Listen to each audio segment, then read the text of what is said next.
안녕하십니까. 정성원 목사입니다. 이번 학기 우리는 개혁교회의 보물이라 불리는 하이델베르크 요리문답을 함께 나누게 되었습니다. 이 귀한 문답서를 여러분과 함께 살펴볼 수 있게 되어 참으로 감사하고 기쁩니다. 먼저 강의 계획을 설명해 드리겠습니다. 오늘부터 31일 동안 이 보물을 함께 나누고자 하는데요. 오늘 제외하고 앞으로 30일 동안 월요일부터 금요일까지 매일 10분씩 1항부터 82항까지 차례로 살펴보겠습니다. 요리문답을 묵상하는 시간은 하루에 10분 정도입니다. 그러나 그 짧은 시간 가운데 하나님의 은혜가 임하면 우리의 신앙을 단단하게 세우게 될 것입니다. 강의를 함께 하시면서 세 가지 원칙이 있는데요. 첫 번째 원칙은 강의를 듣다 보면 밀릴 수가 있어요. 놓치게 되는 거죠. 밀려도 괜찮습니다. 지나간 것은 그대로 두시기 바랍니다. 그리고 진행되는 순서를 따라 계속해서 강의를 들으시고 따라오시길 바랍니다. 그 다음에 못 들으신 부분은 나중에 다시 들으시면 됩니다.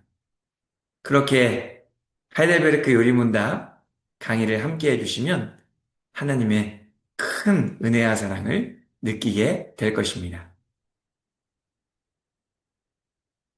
하이델베르크 요리문답은 전 세계 개혁교회 안에서 가장 널리 사랑받아온 교리 교육서입니다. 출판 이후 40개 이상의 언어로 번역되었고 약 600여 개의 성경 구절이 인용되어 있습니다.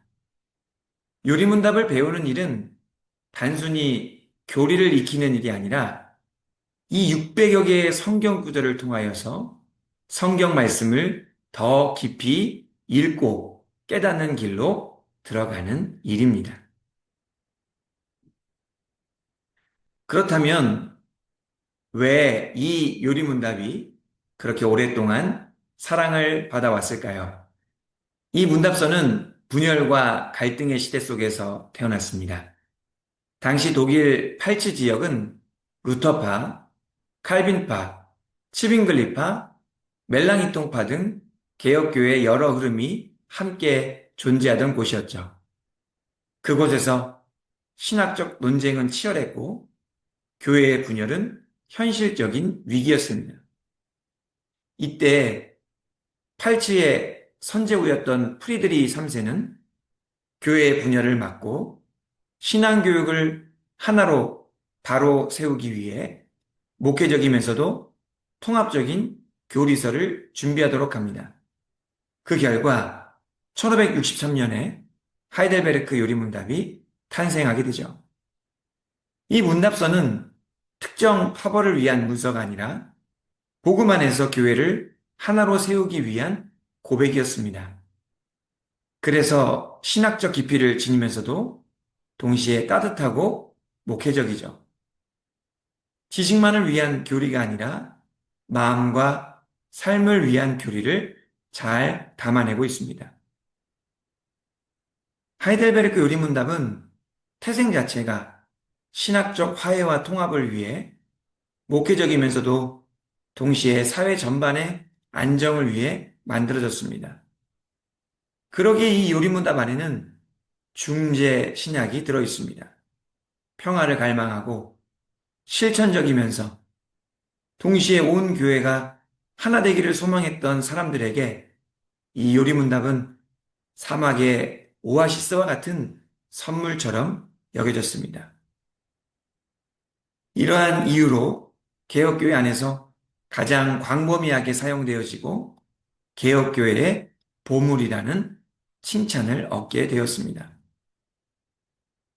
기독교 역사에서 이렇게 귀중하고 소중한 요리문답을 이번 학기에 함께 나눌 수 있게 되어서 마음이 참 설레고 기대가 됩니다.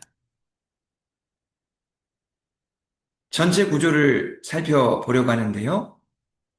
하이델베르크 요리문답은 크게 네 부분으로 구성되어 있습니다. 첫 번째는 서론인데요. 1항부터 2항입니다. 두 번째는 죄와 비참에 대한 내용입니다. 3항부터 11항이고요. 세 번째는 구원에 대한 내용입니다. 12항부터 85항입니다. 마지막으로 네 번째는 감사에 대한 내용인데요. 86항부터 129항 이렇게 구성되어 있습니다. 이 구조에는 하나의 분명한 복음의 흐름이 담겨 있습니다. 먼저 율법을 통해 사람의 죄와 비참함을 보여줍니다. 그 다음에 예수 그리스도 안에서 주어진 구원에 대해 말씀합니다. 그 구원의 내용은 사도신경을 따라 차근차근 하나하나 풀어주게 되죠. 그리고 성례를 다루며 마지막으로는 구원받은 성도가 어떠한 삶을 살아야 되는지에 대해 말씀하는데요. 그것은 바로 감사의 삶입니다. 감사의 삶은 십계명과 주기도문을 중심으로 자세하게 말씀하고 있습니다. 여기에서 중요한 한 가지가 있습니다. 하이델베르크 요리문답에는 복음이 먼저가 아니라 율법이 먼저 등장합니다. 율법을 통해 우리의 실상을 드러내게 되는 것이죠. 일반적으로 우리는 율법보다 복음을 더 쉽게 접합니다. 복음의 은혜, 복음의 기쁨이 더 친근하게 다가오기 때문이죠. 그러나 이러한 복음의 능력이 더 증폭되기 위해서는 반드시 먼저 율법을 접해야만 합니다. 율법을 통해 먼저 깨달아야만 하는 것이 있기 때문이죠. 복음을 열쇠라고 하고 율법을 자물쇠라고 비유해 보면 열쇠를 받기 전에 내가 어떤 자물쇠에 묶여 있는지를 알아야 합니다. 나를 올가매고 나를 잠그고 가두고 있는 그 자물쇠가 얼마나 강력하고 견고한 것인지를 깨달아야 합니다. 그것을 깨닫고 열쇠를 받게 되면 열쇠에 대한 감사와 감격은 배가 되는 것이죠. 진정으로 이 열쇠가 얼마나 귀중한지를 깨닫게 되기 때문입니다.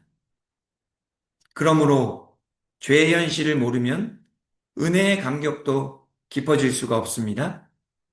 비참함을 깨달을 때 거기에서 구원받는다는 것이 더 큰 기쁨이 됩니다.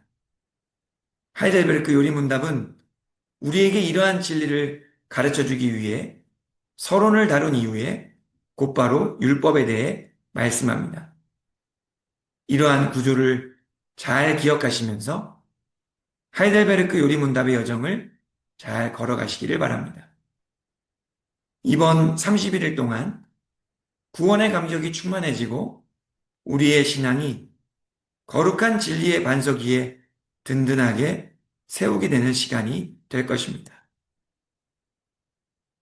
기도드리겠습니다.